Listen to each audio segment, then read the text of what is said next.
Dieu, on veut juste se rappeler comment Dieu avait révélé, avant la venue de Jésus, des prophètes ont dit des choses.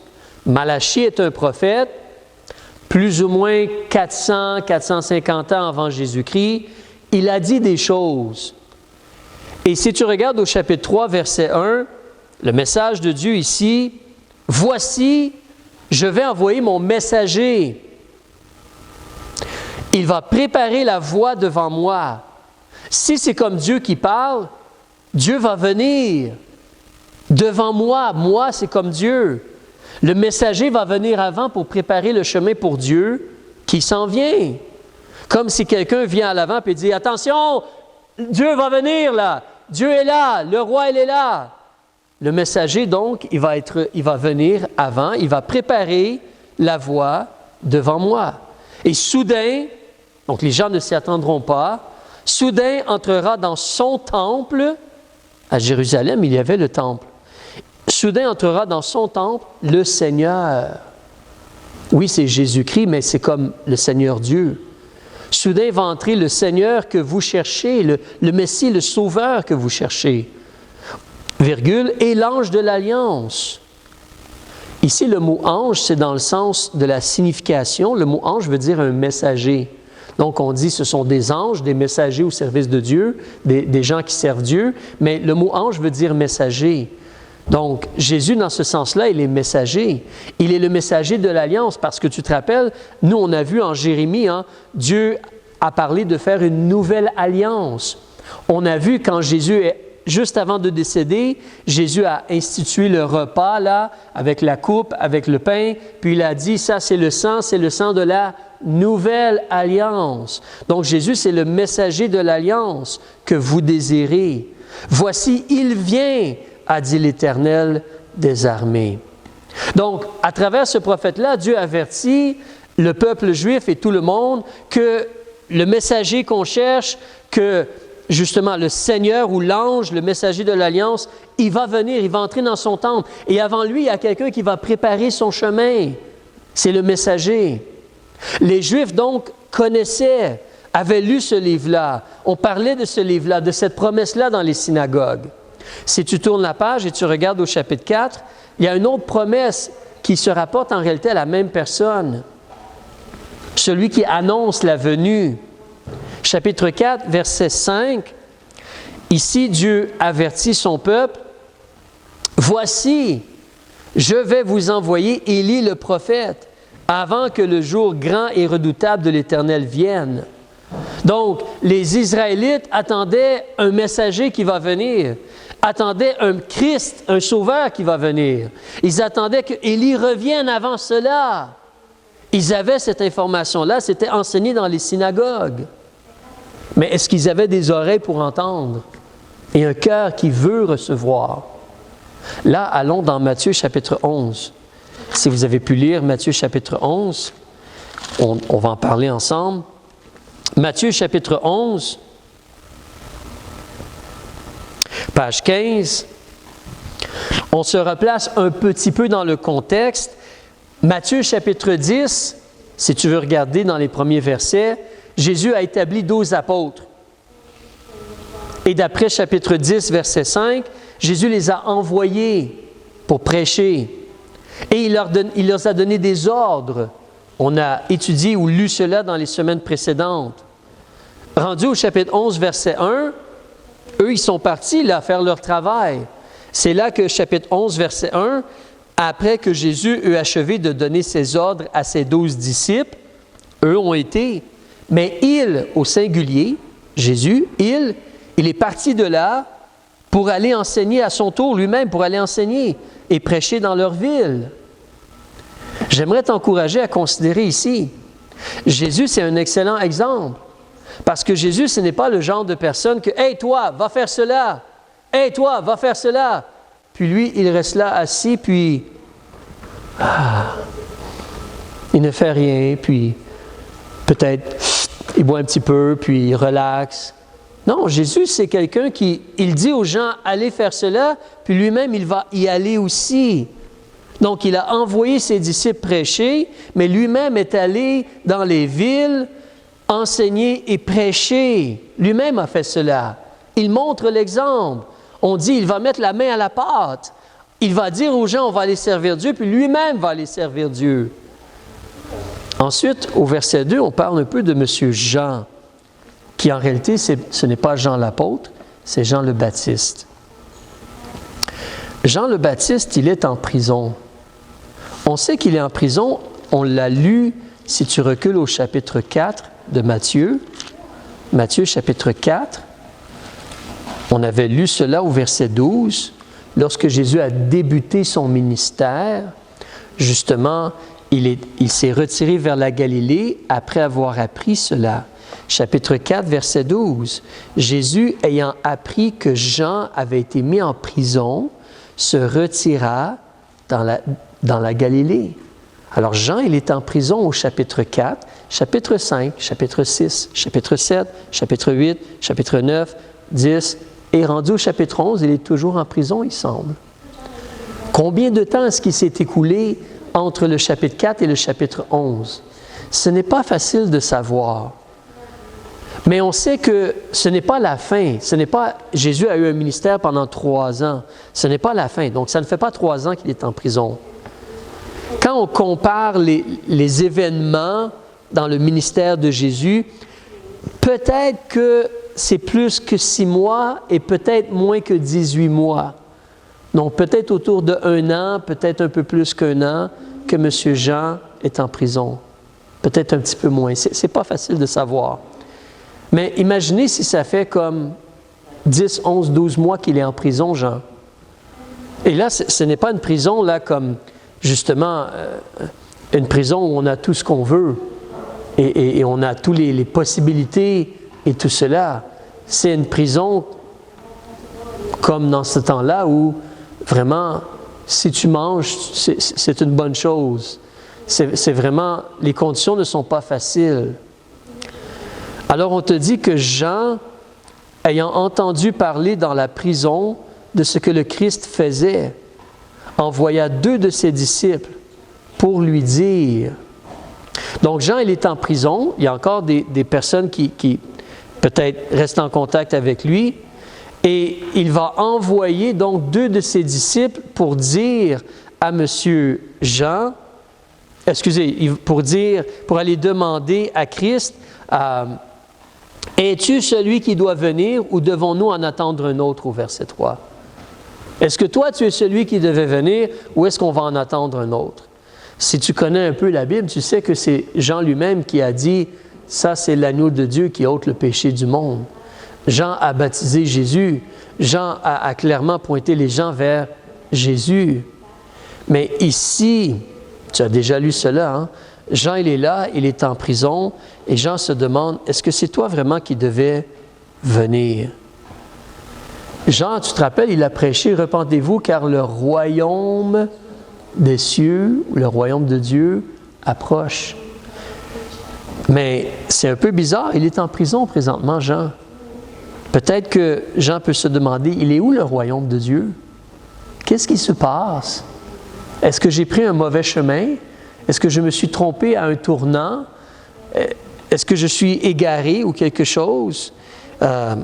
Quel est le problème exactement? Toi, tu es supposé d'établir le royaume de Dieu, tu es supposé être le Christ.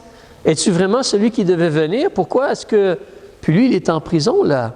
Alors tu as toutes les réflexions, l'imagination des pensées du cœur ou les inquiétudes qui peuvent venir. Jean, il est là, puis il envoie des personnes pour demander, es-tu celui qui doit venir ou devons-nous en attendre un autre? Au verset 4, Jésus répond à ces hommes-là, il leur dit, allez et rapportez à Jean les choses que vous entendez et que vous voyez. Alors, on te parle d'avoir des oreilles pour entendre aujourd'hui, on parle de cela. Et Jésus leur dit, rapportez ce que vous entendez et ce que vous voyez. Parce que tout se rapporte aux paroles de Dieu, de Jésus, et ce qui est comparable aux paroles de Dieu. Remarquez ce que Jésus mentionne au verset 5. Alors dites à M. Jean que vous voyez cela, rappelez-lui, dites-lui ce que vous entendez et que vous voyez. Les aveugles recouvrent la vue, Les boiteux marchent. Les lépreux sont nettoyés. Les sourds entendent les morts. Excusez-moi, les sourds entendent, les morts ressuscitent. Et l'Évangile est annoncé aux pauvres. Il y a des virgules, il faut les utiliser. Les sourds entendent, virgule, les morts ressuscitent et l'Évangile est annoncé aux pauvres. Alors, mais pourquoi est-ce que Jésus mentionne ces choses-là ici? Parce qu'un Israélite connaît les déclarations et les promesses de Dieu. Et lorsque tu recules dans l'Ancien Testament, tu peux voir dans le livre de M. Ésaïe, au chapitre 35, Ésaïe, chapitre 35, à la page 876,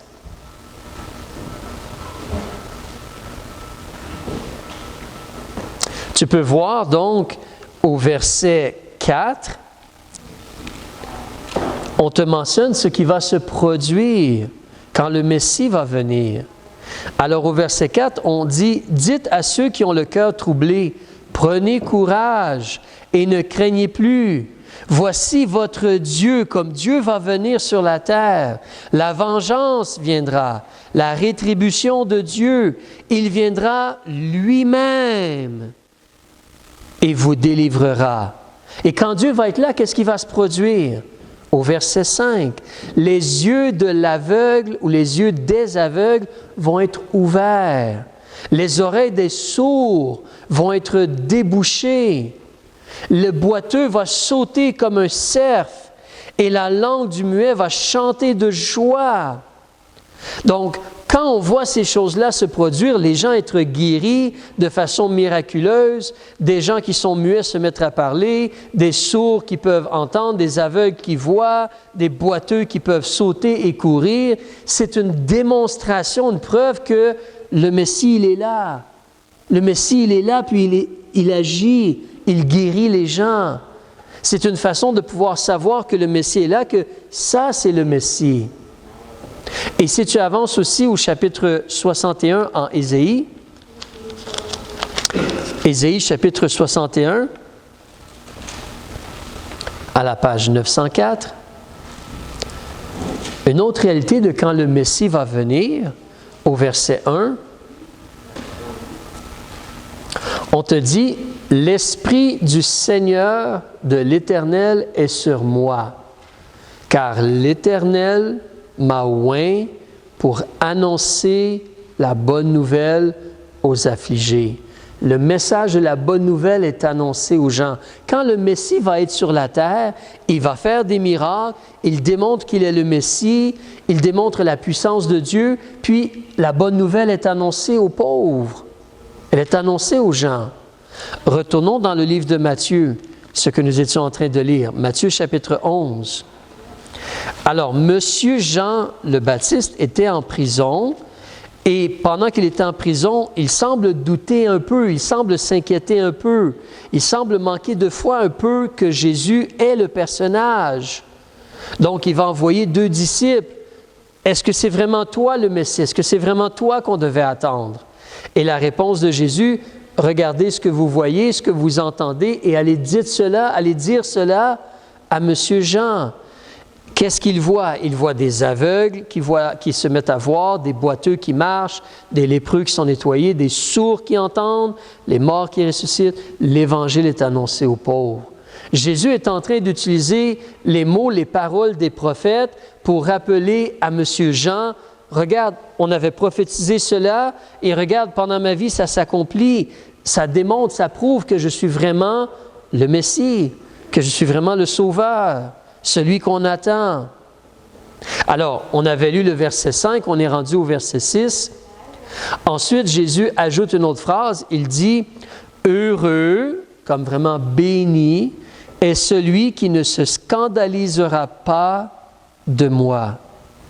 Qu'est-ce que ça veut dire, scandaliser? De nos jours, scandaliser, on l'utilise d'une certaine façon. Ah, c'est un scandale ce qu'ils ont fait. Mais scandaliser à la base, ça parle de faire trébucher quelqu'un. Comme si quelqu'un va avancer, puis tu te caches et tu mets un bâton pour le faire tomber. Ça, c'est scandaliser. C'est faire trébucher, faire tomber quelqu'un. Donc, on a M. Jean le Baptiste qui a servi Dieu, il a préparé les choses pour Jésus. Jésus vient. Malheureusement, Jean, on l'a pris puis on l'a mis en prison. Et là, il commence à douter, et à se poser des questions. Il est où le royaume de Dieu? Là, moi, je suis en prison, là. Où est Dieu? Qu'est-ce qui se passe, là? Celui-là, là, qui est le Messie, qu'est-ce qu'il fait, là? Moi, je suis en prison, moi, là. Donc, il doute. Et qu'est-ce que Jésus fait? Jésus envoie des gens qui vont lui rappeler, regarde, Dieu avait dit des choses et regarde, c'est en train de s'accomplir. Dans les prophéties, Dieu n'a pas dit que si on croit en Dieu, on n'aura jamais de problème, on n'aura jamais d'épreuves, on n'aura jamais de difficultés. Dieu n'a pas dit cela. Dieu a dit que le Messie viendrait et qu'on pourrait le reconnaître par ses miracles et qu'ensuite le Messie donnerait sa vie en rançon pour nous, qu'il accepterait de mourir à ma place, à notre place. Alors, il ne faut pas se scandaliser, M. Jean. Il ne faut pas comme que tu laisses ta foi tomber. Il ne faut pas faire cela. Au verset 7, comme il s'en allait, au pluriel il, donc les gens qui vont aller revoir M. Jean le Baptiste, comme il s'en allait, Jésus se mit à parler de Jean le Baptiste au peuple et dit, « Qu'êtes-vous allé voir au désert? » Parce que Jean, il était dans le désert, il prêchait puis il baptisait. Mais pourquoi vous êtes allé au désert? Qu'est-ce que vous êtes allé voir dans le désert? Est-ce que vous êtes allé voir un roseau agité du vent? Une belle plante qui bouge par le vent. Un roseau, c'est comme une plante ou un plant. Qu'êtes-vous allé voir au désert, verset 8? Un homme vêtu d'habits précieux, un homme qui était bien habillé, des beaux vêtements luxueux, puis tout cela. Est-ce que ça, c'était Jean? Non, Jean était très simple. Très simple. Qu'êtes-vous allé voir? Et Jésus dit au verset 8, ceux qui portent des vêtements précieux, des vêtements qui coûtent très cher, là, ces gens-là sont dans les maisons des rois. C'est comme des princes ou des riches ou ainsi de suite. Alors au verset 9, qu'êtes-vous donc allé voir? Un prophète. Vous êtes allé voir un prophète? Oui, vous dis-je, et plus qu'un prophète. Parce que Jean le Baptiste, d'après le verset 10, c'est celui de qui il est écrit, « Voici, j'envoie mon messager devant ta face, qui va préparer ton chemin devant toi. » C'est pour ça, quand on a commencé tantôt, on a lu dans un prophète qui s'appelle Malachie. Et qu'est-ce qu'on a lu? On a lu que Dieu avait averti justement que quelqu'un était pour préparer le chemin pour, comme Dieu qui viendrait sur la terre sous une forme humaine. Quelqu'un a préparé le chemin pour le Seigneur, le Messie, qui va faire une nouvelle alliance par son sang versé. Alors, Jésus est en train de dire, vous savez ce que vous connaissez là dans les écrits, quand ça nous parle de quelqu'un qui va préparer le chemin pour un Messie, pour le Seigneur, c'est lui ça. Ça, c'est Jean le Baptiste. Donc, rappelle-toi, on parle aujourd'hui d'avoir des oreilles pour entendre, avoir un cœur pour reconnaître. Mais justement, M. Jean doit faire attention. Il ne peut pas se baser seulement sur les problèmes qu'il a, ou les difficultés, ou ça ne va pas bien, ça va mal. Il doit se rappeler ce que Dieu a dit.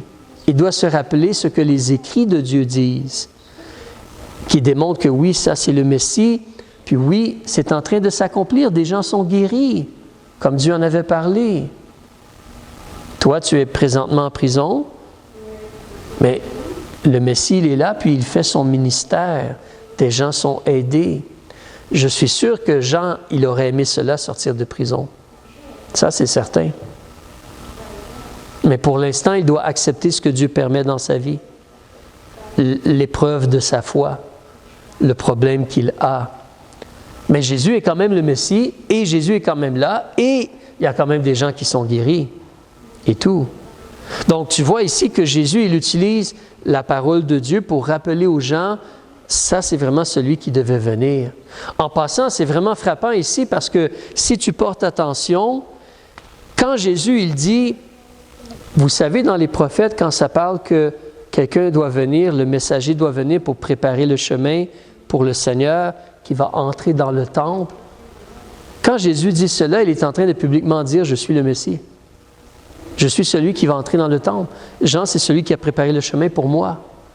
Il est en train de publiquement dire à tout le monde, je suis le Messie. Est-ce que les Juifs vont le reconnaître? Est-ce qu'eux ont des oreilles pour entendre et un cœur qui veut recevoir? On continue au verset 11. « Je vous dis en vérité qu'entre ceux qui sont nés de femmes, donc toute personne qui est née d'une femme. En réalité, il y a juste Adam qui n'est pas né d'une femme dans ce sens-là. Mais tous les autres êtres humains sont nés de femmes. Et donc, tous les gens qui sont nés de femmes, il n'en a pas été suscité de plus grand que Jean-Baptiste. Tous les êtres humains qui sont nés de femmes, le plus grand, c'est Jean le Baptiste. Pourquoi c'est Jean le Baptiste? Parce que c'est lui qui a préparé le chemin pour Jésus. C'est lui qui a été utilisé pour préparer le chemin pour Jésus. Donc, du point de vue humain, c'est lui qui est le plus grand. Mais même si c'est un grand ministère, une grande responsabilité, et il est élevé, en réalité, plus important que cela, Jésus dit, toujours au verset 11, « Toutefois, celui qui est le plus petit dans le royaume des cieux est plus grand que Jean. » En réalité, on peut avoir une grande responsabilité puis un grand travail à faire, mais plus important que cela, c'est de savoir qu'on va être dans le royaume de Dieu. C'est de savoir qu'on va être avec Dieu pour l'éternité. C'est de savoir qu'on est dans le royaume de Dieu. Ça, c'est le plus important. C'est pour ça que Jésus est venu. Parce qu'en tant qu'être humain, on ne peut pas par nous-mêmes effacer nos péchés. On ne peut pas par nous-mêmes comme gagner notre ciel. On ne peut pas par nous-mêmes entrer dans le royaume de Dieu. C'est vraiment par Jésus-Christ. C'est lui qui est le sauveur, c'est lui qui est la porte. C'est là qu'on s'abaisse, on parle à Jésus, on confesse nos péchés à Jésus et on demande à Jésus d'être notre sauveur, de nous pardonner pour pouvoir aller dans le royaume de Dieu, pour être reçu par Dieu. On reconnaît qui Jésus est, on espère en lui pour avoir le pardon de nos péchés. On continue au verset 12. « Mais depuis le temps de Jean-Baptiste jusqu'à maintenant, le royaume des cieux est forcé et les violents le ravissent, comme essayent de le prendre avec force. » Alors, donc depuis le temps de Jean-Baptiste jusqu'à maintenant, le royaume des cieux est forcé. On se rappelle que quand Jean est venu, et il a commencé, justement, il disait, « Le royaume des cieux approche, repentez-vous. » Puis il baptisait ceux qui voulaient se préparer pour le royaume de Dieu, ceux qui entendaient puis voulaient croire dans leur cœur et recevoir Jésus comme leur sauveur. Le Messie à venir. Donc, depuis le temps de Jean jusqu'à maintenant, le royaume des cieux, il est annoncé. Mais en même temps, il est comme forcé. Et les violents le ravissent. Et ça, d'une certaine façon, ça nous fait réfléchir sur pourquoi Jean, il est en prison. Voyez-vous, qu'est-ce que Jean fait? Jean, il essaie de servir Dieu. Il essaie d'encourager les gens à faire la paix avec Dieu, se mettre en règle avec Dieu. Mais le système de ce monde, mais l'ennemi, le diable, mais plusieurs gens sont contre cela. Justement, même Jean, il avait repris M. Hérode. Tu ne peux pas avoir la femme de ton frère pour femme. Tu ne peux pas faire cela. Donc, il avait repris, il essayait de corriger, de mener les gens vers ce qui était juste et droit. Et qu'est-ce qui arrive? On n'aime pas cela. On n'aime pas se faire reprendre. Et on voit qu'il y a comme un combat. Comment est-ce qu'on a agi envers Jésus, qui est venu simplement avec la vérité, la justice, l'amour, et il guérissait plein de gens. Mais l'autorité ne l'aimait pas parce qu'il causait des problèmes. L'autorité ne l'aimait pas parce qu'il dérangeait leur petit royaume à eux. Il dérangeait. Donc, c'est comme s'il y a un combat là. Alors, pourquoi Jean le Baptiste, il est en prison? Parce que les gens ne veulent pas que Dieu règne. Ils ne veulent pas laisser Dieu régner. Alors, on continue au verset 13. « Car tous les prophètes et la loi ont prophétisé jusqu'à Jean. Et si vous voulez recevoir ce que je dis, il est cet Élie qui devait venir. » Rappelle-toi aussi, donc, tantôt on lisait dans le livre de Malachie, on a dit que quelqu'un va venir, on prépare son chemin, mais on a aussi vu que Élie devait venir avant que le grand jour de l'Éternel vienne. Et Jésus parle encore de cela. Dans ce passage-ci, 2 fois, Jésus utilise les prophéties de Malachie pour parler aux gens, pour que les gens écoutent et comprennent. Et Jésus est en train de leur dire, Jean, c'est Élie qui devait venir. C'est celui qu'on avait dit que quelqu'un va venir pour préparer le chemin, c'est lui. Puis Élie doit venir pour ramener le cœur des gens vers Dieu, vers le bien. C'est lui, c'est Élie, c'est lui ça, c'est Jean-Baptiste cela. Il est l'accomplissement de la promesse ou de la prophétie de Dieu. Toi et moi, on lit cela puis on entend cela, mais n'oublie pas, en réalité, les gens qui étaient juifs dans les synagogues, régulièrement, le jour de sabbat, le samedi, ils entendaient ces paroles-là. Ils entendaient « Élie va revenir ». Le messager va venir et préparer le chemin. On lisait dans les écrits des prophètes. Ils entendaient cela. Et là, Jésus leur dit, oui, ça, là, que vous connaissez, c'est lui. C'est Jean le Baptiste. Et lui a parlé de moi, donc c'est moi le Messie que vous attendez. Il essaie d'avoir l'attention des gens. Il essaie de parler aux gens. Est-ce que les gens écoutent? Mais il leur dit. Et là, au verset 16 et 17, il donne une illustration. Il donne une illustration. Verset 16, Jésus dit, « À qui est-ce que je vais comparer cette génération? » Les gens qui étaient là pendant que Jésus était en vie. Comment est-ce que je vais comparer ces gens-là?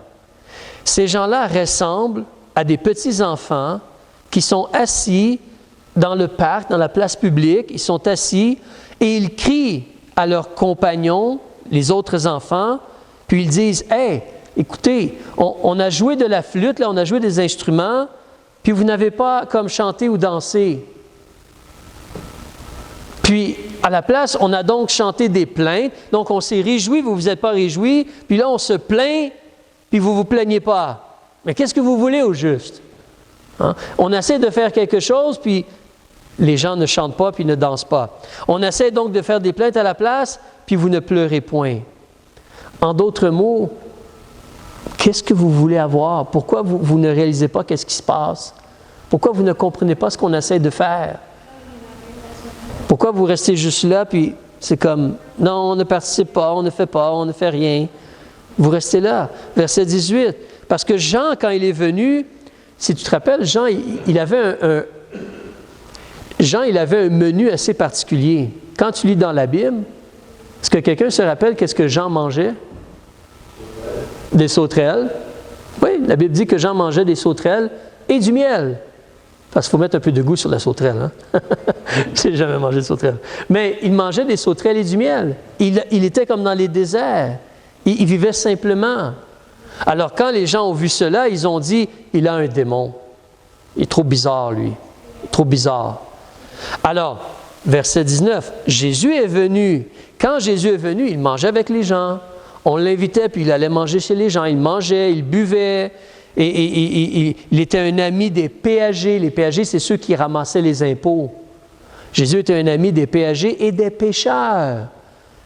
Même quand les gens religieux disent « Ah, eux, on ne touche pas à ces gens-là, on s'éloigne de ces gens-là, c'est des mauvaises personnes », Jésus allait voir ces gens-là pour parler puis les aider. Donc, Jésus, c'était un ami pour les péagers et les pécheurs.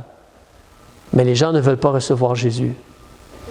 Pour Jean, c'est comme « Ah non, lui, il a un démon. » Jésus, non. « Ah non, lui, c'est pas bon. Lui, c'est un ami des gens méchants. C'est un ami des péagers. Non, c'est pas bon non plus. » Ils ne veulent pas. Ils sont comme têtus. Ils ne veulent absolument pas. Alors Jésus leur dit à la fin du verset 19, « La sagesse a été justifiée par ses enfants. » La sagesse de Dieu, la vérité de Dieu, la sagesse de Dieu, la bonté de Dieu a été justifiée par les enfants de Dieu, ceux qui ont vraiment cru. Ceux qui ont cru la sagesse de Dieu, ceux qui ont cru le message de Dieu, démontrent que Dieu est vrai, leur cœur est en paix, leur vie est changée, ils reçoivent Jésus comme leur sauveur, ils sont aidés par la puissance de Dieu. La sagesse a été justifiée par ses enfants. La vie des vrais enfants de Dieu prouve que la sagesse, que la parole de Dieu, que la vérité de Dieu, elle est vraie, elle est bonne, elle est utile. Elle est agréable, fonctionnelle pour notre vie. La sagesse de Dieu, elle est utile. C'est là qu'on arrête ici pour l'instant, mais c'est là qu'on considère la chose comme pour toi et moi. On n'a pas vécu dans ce temps-là, on vit aujourd'hui. Mais il nous dit au verset 15 que celui qui a des oreilles pour entendre, entende. Est-ce que nous, on écoute vraiment? On a aussi une décision à prendre. Est-ce que nous, on veut croire la sagesse, la vérité de Dieu? La sagesse a été justifiée par ses enfants. Comme je dis, Jean, il est venu avec humilité, avec abaissement. Les gens ne l'ont pas vraiment reçu, même l'autorité l'a mis en prison. Et c'est vrai que lui, il a eu une épreuve, sa foi a été testée ou éprouvée. On doit faire attention. Notre foi va être testée ou éprouvée. Jésus, il est venu avec la vérité, avec des preuves qu'il était le Messie, plein de miracles et tout cela. Les gens n'ont pas nécessairement plus cru en lui. Les gens allaient à lui parce qu'on est content d'être guéri. Les gens allaient à lui parce qu'on est content de voir les gens qu'on aime être guéris. Mais est-ce que les gens ont cru en Jésus? Et ont reconnu Jésus comme le Messie? Et ont suivi Jésus? Certains, les apôtres, certains. Mais en grande partie, la nation d'Israël, les Juifs ont dit non à Jésus. Ils ont dit non. Toi et moi, qu'est-ce qu'on fait avec Jésus? Il nous parle ici, il ne parle pas à des non-croyants, il parle à Jean le Baptiste, ou il parle concernant Jean le Baptiste, puis il dit « Heureux est celui qui ne se scandalisera pas de moi ». Dans notre vie, notre foi va être testée. Notre foi va être éprouvée. On croit en Jésus, on sait que Jésus va régner, on s'en va au ciel, on est heureux. Mais sur la terre, ça va mal présentement. Où est Dieu? Est-ce que c'est vrai finalement ces choses-là? Est-ce que vraiment Jésus est vrai ou non? Notre foi va être éprouvée ou testée. Mais on ne veut pas se scandaliser, trébucher. On ne veut pas, on veut faire attention. On a des oreilles pour entendre. Si Dieu a dit quelque chose, ça va s'accomplir. Dieu avait dit, quelqu'un va venir, quelqu'un est venu. Dieu avait dit, le Messie va venir, on va le reconnaître, les miracles qu'il fait, ça s'est accompli à la lettre. Ça s'est accompli. On disait à quelqu'un dernièrement, moi et Jonathan, on a parlé à quelqu'un cette semaine en allant, en frappant aux portes, mais on parlait avec des gens, puis on disait au monsieur, mais Jésus, là, il a dit clairement, je vais ressusciter après ma mort. Je vais ressusciter 3 jours et 3 nuits après. Et il est ressuscité. Ce que Jésus a dit, il l'a fait. Lui, il garde sa parole. Le monsieur disait que Jésus était comme un politicien. Mais les politiciens ne gardent pas leur parole. Mais Jésus a gardé sa parole. Il a fait exactement ce qu'il avait dit. Alors, il est digne de confiance. Comme je mentionne, Jésus lui-même a été cloué sur une croix. Nous aussi, on va être pas toujours appréciés ou reçus. On va être éprouvés, on va avoir des problèmes. Mais Dieu veut nous aider et Dieu est capable de nous aider. On doit avoir des oreilles pour entendre. On doit se rappeler, Dieu va agir selon ses promesses. Dieu va agir selon ses paroles. On doit faire attention. On va terminer ici, on va prier. Père, on veut te remercier pour